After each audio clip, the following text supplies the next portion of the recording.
Your imagination knows things that you haven't figured out yet. That's the X factor. I didn't know I needed to paint a big white bull today. I didn't know a green octopus was going to come out of the sky. But now that they're here, I'm really glad they've come along.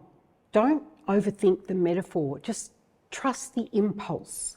But you know what? As an artist, as a creator, I could create consequence in my paintings. This is a huge superpower that you've got.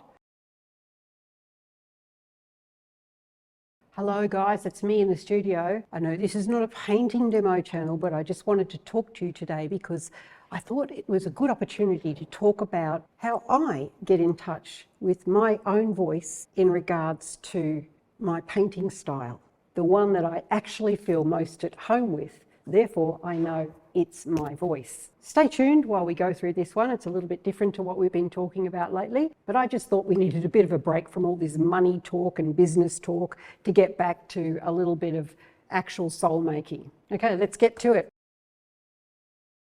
So we've been talking about your artist voice and getting in touch with that, which is basically your story or your true self, to know how and what to paint and what to put out there. So I thought I would give you a little glimpse inside the studio where I'm working today, and something I'm working on because I just thought, well, this is probably a really good example, and I'll show you what I do. I change, but this is probably the main way.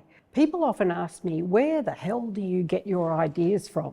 You know, what generates these crazy images? It's actually not that hard for me to explain it to you. It is regarded as my X factor as a narrative painter, but I'm going to actually tell you because it isn't that hard. This isn't everybody's formula. This isn't what everybody feels or sees, but it is what motivates me to go to the canvas. So we're all being bombarded by all this negativity and really weird stuff going on in the world. We know something's changing and it's not good.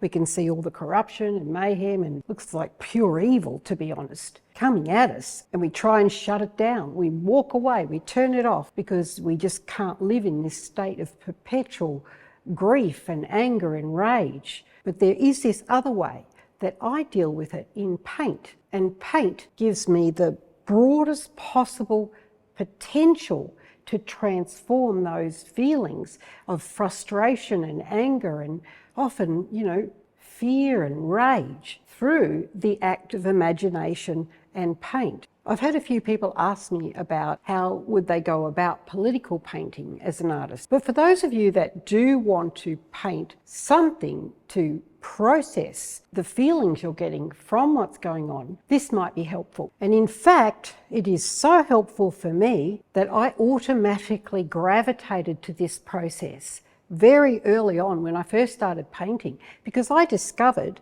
that it gave me a way of purging the angst, but not only purging it, of actually claiming a victory over it. Because in the world as I saw it, there were no consequences for all the bad behaviour. There still isn't, that's going on, that's making our world, you know, a really dodgy place. But you know what? As an artist, as a creator, I could create consequence in my paintings. It's huge. This is a huge superpower that you've got. Now, there is a fine line where you're painting a cartoon, you know, a satirical cartoon, and where you transform the narrative of the perception of what's going on into something else. And that's what I've done here by using imagination and, I don't know, just an internal expression of me running the ball to the fence. Why? Because I can. Now, sometimes this work is not going to be popular, but often I find that people do appreciate it. So I'll just stand back and show you this painting. When I'm painting something like this started as another painting. It was from years ago, actually probably 2 decades ago. And I kept it around, it was a good size. And the other day I walked into the studio and it just was obvious what it was to be. It took me like 5 minutes to rough out where I wanted to go with it. I didn't plan the painting at all. I have no sketch with this painting on it. The old painting was peeping through, but it was nothing to do with this. I just started working into it and these images came forward. That is total trust with, I guess, the universe. There was a bull, but it was very simplistic, and it was from another painting a long, long time ago, but it wasn't anything like this. So as I kept working, I spent a whole day sort of working the whole thing up. Things started to emerge and the story starts to tell itself. And then what happens to me as I'm going, a title emerges, and then that's where the narrative starts to write itself. It starts to tell its own story. That's where the painting is talking to me. And of course I bring my preferences and understandings and biases into it. So this painting told me what it was called. It's called Pastoral Pest Control. Now, let's have a look what's in it. So we've got a bull, and the horns almost look like wings, but they are not quite finished. And that is right in the foreground, you know, a really big, huge piece of nature. Then we have this man of the land wrestling, pulling something down, which is coming out of the blue. And it appears to be an octopus. And then down here is his dog, or this is unfinished, his faithful dog leaping up and biting into the tentacle as well. So even though it was totally irrational, I didn't know what was going on. And then I thought about it and I thought, what is in my mind here? But what I was thinking about wasn't this. It was tucked away in the back of my mind, you know, from the last years, the ridiculous controls going on, especially in Europe, with farmers and whatever you think of all that, it's destroying the food chain. And also the interference with the food chain, you know, with all the bioengineering and manipulation of the original foods. These things are very frustrating, so I don't have to go into them at great depth, but they worry me because, you know, I think about the future and our children and our world. So there could be a political issue that I'm concerned about, there could be an environmental issue, whatever it is that rocks your boat. But if you do it directly, it is too much like a sore point and you'll start getting all this conflict you don't want. It doesn't transform anything into something new that challenges the viewer. I don't want to do the obvious thing. I mean, it's bleeding obvious. Everything's bleeding obvious. So what we need to do is do something that interrupts or disrupts the way of thinking, the comfort zones, as that is going to get attention. If I walk around with a placard and say, I don't want GMO, blah, blah, blah, no one's going to pay attention. They're just going to put me in a box, right? But if I do something else and present to you this threat, if you like, coming from big pharma or big corp or big as in pharma, this is going to disrupt your thinking. But not only that, it actually makes me feel good. I feel like I've got a little revenge. I feel like I've had a little win. And that is good for me, good for my soul. Do you see? Huge, massive white bull in the foreground. A crazy, googly-eyed octopus coming from the sky, a man, a farmer struggling with this, battling with this thing, and his dog, of course, trying to pull it down. It's like a nuisance, it's like a pest getting in his way. The animal just observes, he just says, well, it's just another day in paradise.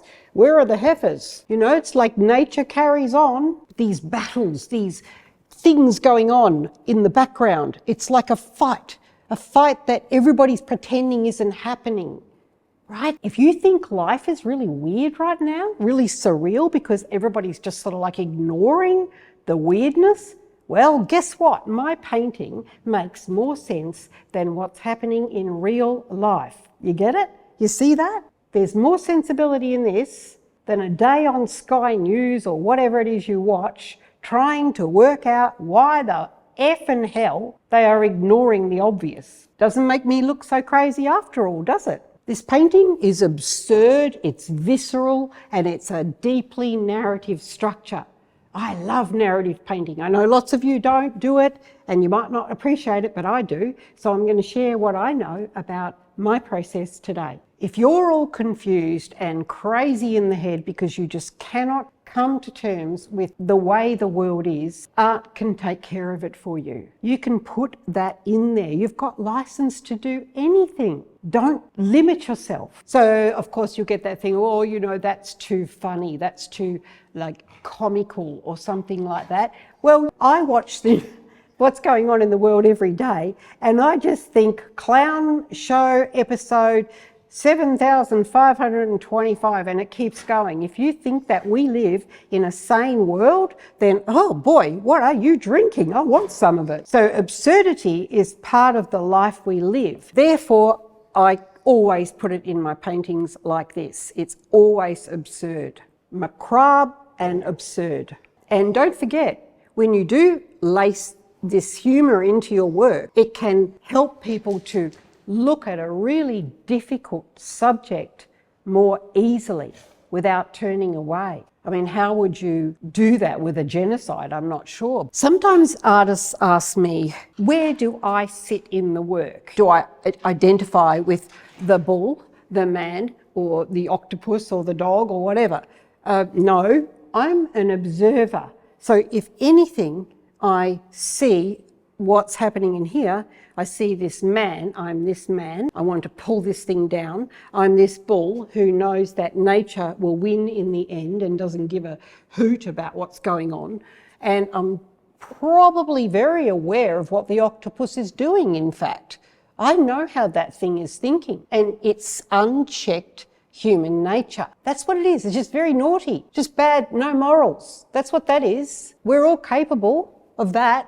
And as for the dog, well, you know, I love dogs. So as I said, you don't need a plan for this. And in actual fact, part of your work should be that it gives you a thrill. I do have lots of sketches with these ideas in my sketchbooks, but generally I have more fun when I let it unfold on the canvas as I go, like this one. And then I see things in the work as I'm painting it, and I just let them come forward, and then I change my mind. You know, it's a kind of a half asleep state. It's really quite a treat. When you plan a work, you're going about it in a much more intellectual way. I do have to engage with my intellect, of course, because I have to think about, you know, technical aspects of where the sun might be hitting. What effect do I want? Do I want this to look more realistic as it goes into the background, or more impressionistic? Blah, blah, blah, blah, all that stuff. But that, to me, the technicalities, is only there to serve the feeling in the painting.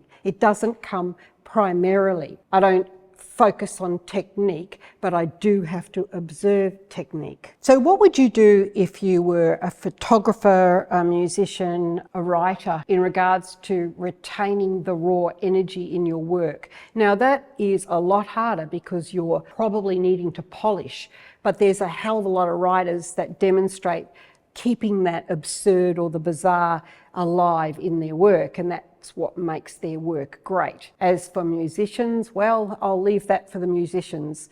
I know there's an X factor in music that I hear only in certain artists, and it's generally when they know how to tell a story inside their work and combine that with music. But, you know, that's just my personal preference. As for photography, absolutely possible to do the same, but back to your soul's calling. It's a great lesson when I paint in this narrative, expressive way, using this feeling of trusting the work speaking to me as I develop it. I get the most satisfaction out of that. I get the most surprise out of that. And strangely, that is actually what is classed as my X factor in the market. So that gets me the most recognition. And I guess it's because I'm actually being myself. So there's got to be a lesson in that. It doesn't mean you're going to paint like this. You could be a wildlife painter. You could be painting, you know, mystical energy rays or anything like that. But take note of where you feel like you're on fire, where you feel happiest with your work. It will fit. It's like a glove that fits. You'll know when you put it on. It will actually feel right. People ask me, where the effing hell do you get your ideas from? And I simply say, from that, the canvas, the process, the progress, the trusting of how it unfolds, that is where it comes from. It's the trusting of this relationship I'm having with the work. I don't plan everything at all. The best work comes when I'm in that dynamic of trusting and doing, and that is where the imagination is provoked and triggered. Yes, I can sit there and cloud gaze all day and imagine things, but when I hit the canvas and I start to try and map out something in my mind, it generally always goes a different way because the painting starts to talk to me. It tells me what it wants, the strokes, what shines through underneath in the underpainting. And I know enough through my, nearly 40 years of painting to actually trust that and listen to it. Your imagination knows things that you haven't figured out yet. That's the X factor. I didn't know I needed to paint a big white bull today. I didn't know a green octopus was going to come out of the sky. But now that they're here, I'm really glad they've come along. Don't overthink the metaphor, just trust the impulse. I hope that is of some use to you out there. Trust your voice. Listen to it. It's the one that makes you feel most at home. Now, I'm getting back to my painting. I've got a lot to do. See ya.